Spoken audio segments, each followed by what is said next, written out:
Hello, sweet souls. I'm Dani Palacio, and welcome to Awaking Moment podcast. Today, we're going to have a spark question. Oftentimes, I ask a lot of questions in the episode, but I had a series pretty regularly where I would do a spark question, and they're short and simple, but hopefully they're powerful enough to make you stop and ponder. So, what is the spark question of the week? It is, how do you respond to people who do not treat you the way you want to be treated? Here's the thought. I was thinking about that because I've been going through some introspection, questioning around who I am and what I really want and what I think I deserve. And it came to me that we all have a bazillion choices as to how we choose to show up, how we choose to interact with someone, how we choose to respond versus react. And when you're in a situation and someone isn't responding the way you want, someone has been disrespectful, someone has talked over you, someone is so emotionally shut down that they're not able to meet you where you are or where you want to be. And growth is messy. It's not just, oh, I've had this idea, this enlightenment, and then all of a sudden your life is completely different. It is not that way. It takes time and it takes practice. And we need willing participants in our life to reflect back who we are and how we're growing, and to acknowledge your feelings and your ideas and your desires are heard, are at least witnessed, right?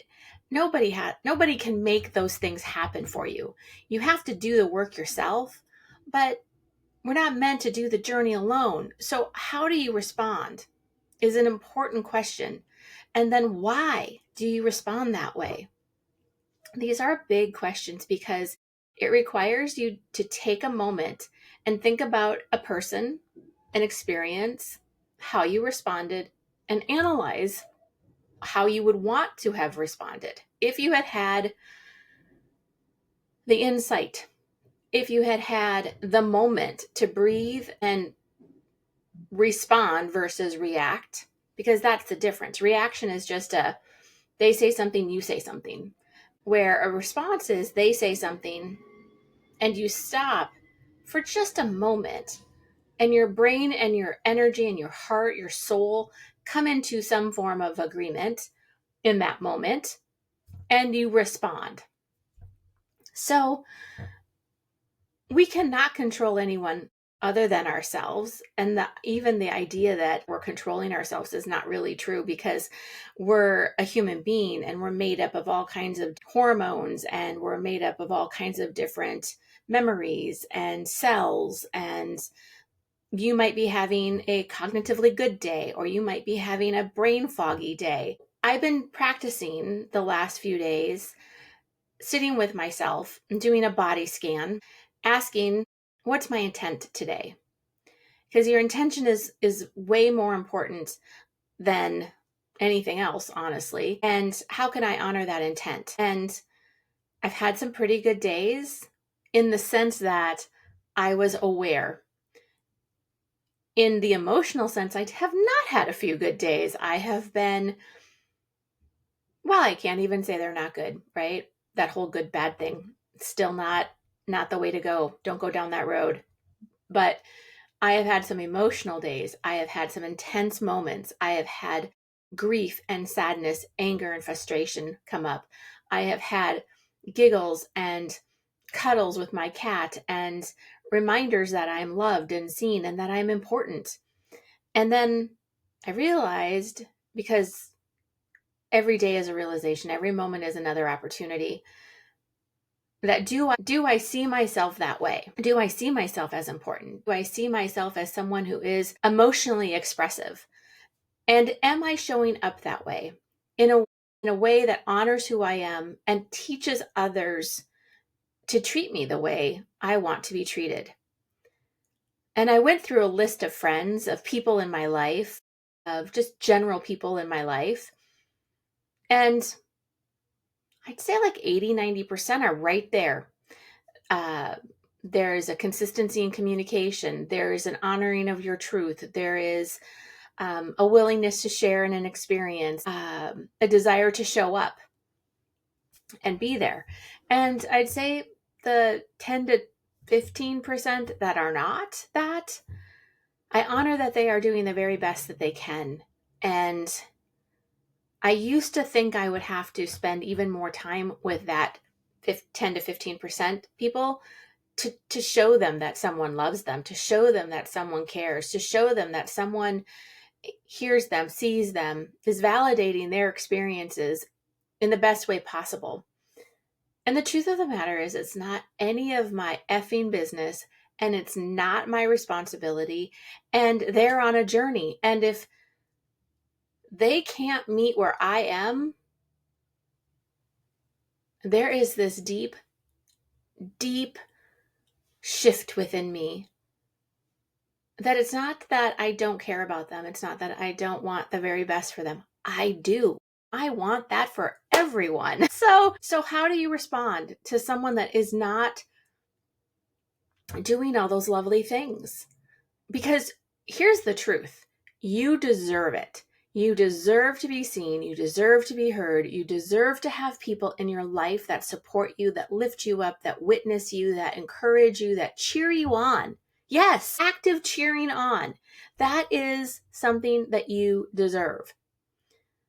And if you feel like you don't deserve it, you get on the computer, your phone, and you send me a text message, because that's a lie. Somewhere in you, an experience, a person, words, thoughts, external energies impacting your precious heart is lying to you, is trying to get you to not be your bright and beautiful and amazing self. And I am in it too, you guys. This is not something that I have perfected, that I don't even think you can. I think it's a journey. I think we do the very best we can when we can. And when new information pops in, or you get lit up by something, consume it. Consume it. Flood your system with it. Flood your brain with it. And don't let it go until you've got it. And what I mean by that is, it can be a book, it can be a podcast, it can be a TV show, it can be anything that is teaching you something, some form. Like, why do we have books? Because one, we want to be entertained. Honestly, I'm learning that in the publishing industry, that everything is about entertainment. And that's important. And the other part is, we pick up a book because it resonates with us. We pick up a book because we think it has something to teach us. We pick up a book because we want to escape into the entertainment. We pick up a book hoping to learn new ways of doing, being. And so, but consume it. Don't just read it. Consume it. Like, take it in. I'm always talking about using your breath. Breathe in and let all of that life force, all of that goodness, all of that love, all of that possibility come into you. And on your exhale, simply surrender and let it, anything that isn't that, go. But can it be that easy? Yes, it can be. It can be that easy. So when it comes to interactions, oftentimes we're not always in the presence of the person. That would make a huge difference if we were actually in the same space and we could see and feel and hear each other. But oftentimes we're on a text, so it's just words going over a screen. Same way with social media. Most of the social media accounts they look so amazing, they look so good, they look so curated, is because they are. They're not showing you, I didn't wake up looking like this. And I don't actually do a ton of anything to me to look any different, honestly. I try to spruce up for you guys because you're my podcast listeners and I love you. And it's fun to take an extra moment and put some lipstick on. The reality is nobody's showing up the way that they truly are. I can't even say that, right? Nobody. It's a little harsh, Dani. So social media is not we all know it. It is not what everyone is presenting themselves to be. So take that into account. Take a moment. You know what I read the other day is that when you're emotionally aware and you have some form of emotional maturity, when you are confronted with something that doesn't match your value system, that doesn't match your desire around how you want to be treated, or the information is so big that it's jarring to your mind and to your energy and to your emotions, the best thing you can do, the best thing you can say is, I hear what you said. I'm going to take a couple minutes, a moment here, because that was a lot of information. And in this moment, I don't know how to respond, but I promise to get back to you. Will that work for you? And it's those steps. It's honoring what is, owning how you're feeling about it, asking for what you need or telling what you need. And then in the end, checking back in with them. Is that going to work for you? Now, if they're an emotionally immature person, they're probably going to say, no, I just told you all of this. Don't you even have a response? Or did you not hear what I had to say?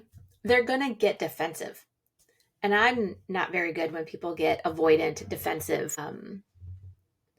So if someone should do that to you, if you can get out what I just role modeled around acknowledging, stating your need, and checking in, and their response is no, blah, blah, blah, all of that, take another deep breath. Take that moment, because breathing is important. It helps. And then maybe say something along the lines of, I confirmed that I heard you. I told you what I needed, and I need time and space to process this. And so I will be getting back to you when I have a response, because I don't want to react to you right now. I mean, we don't slow things down. And I guess that's my point, is that how do you respond to someone? The best thing to do is check in. Are you slowing down enough to honor who you are, to honor your feelings, to honor your value system? And you deserve to have that time and space. This is not something that is out of the norm, somehow bypassing or negating or any of those things. It's not that. And follow up on your word. Like, you will get back to them. So when the time is ready, you will get back to them, and follow through on that promise. So that's a lot. That's a lot. But hopefully it pops into your life in a moment where you are debating about someone, whether or not they're a match to your vibration, or whether or not a boss, a manager, a coworker has challenged you in some way, or keeps dumping shit on you, keeps dumping work on you because, hey, Dani's a nice person. She'll take it. She'll do it. She's smart. She gets shit done. Some form of that. Or if it's a loved one, a family member who your whole life you've been pigeonholed and made into something that you're not really. And you're coming out of that. You're like the phoenix. You're like setting free, and you're recreating, and you're transforming, and you will not be limited by what you were told you were taught how to be. And what is required is time, and giving yourself a precious gift of not rushing. Things do not have to happen fast. They really don't. It's irritating. I get frustrated. I'm just like everybody else in that way. But I'm starting to understand that it's important to create space for yourself, not for another so much. Yes, it's beautiful if you can do that, but that's not your job. So love yourself, honor yourself, slow down, check in with your body, and trust that you know what is true, what is in alignment, what is part of your divine plan. And it's not always easy. So working on surrender, release, letting go. It's a big ask, but it's why you're here. You're not here to be the same. You're not here to take care of everybody else. You're here to live your very best life, your most incredible, aligned, beautiful, empowered life. And so I thank you for offering me a place to share, because it's beautiful for my own journey to remember. And again, if you're stuck in the I don't deserve it, I can't have that, I'm not allowed, like any of that negativity, those lies, they are mean and cruel lies. I want you to really think about reaching out to me, because probably in one session we can get to some limiting beliefs that can give you spaciousness, and we can take a look at where that wound is living in your body, that belief is living in your body, and it can shift. I thank you again for being here. I'm grateful that you tune in, that you listen. Please share, please like, and if you haven't subscribed, please subscribe. It's on the bottom corner, and it will help you in the sense that you won't have to remember, oh, when is Dani going to have a podcast? Sometimes I don't always meet my own deadlines. And the more I transform and lift higher of this Phoenix experience, I don't know that I will have a deadline, but I do promise episodes. So here we go. Have a wonderful day, evening, moment, wherever you are. I send you blessings.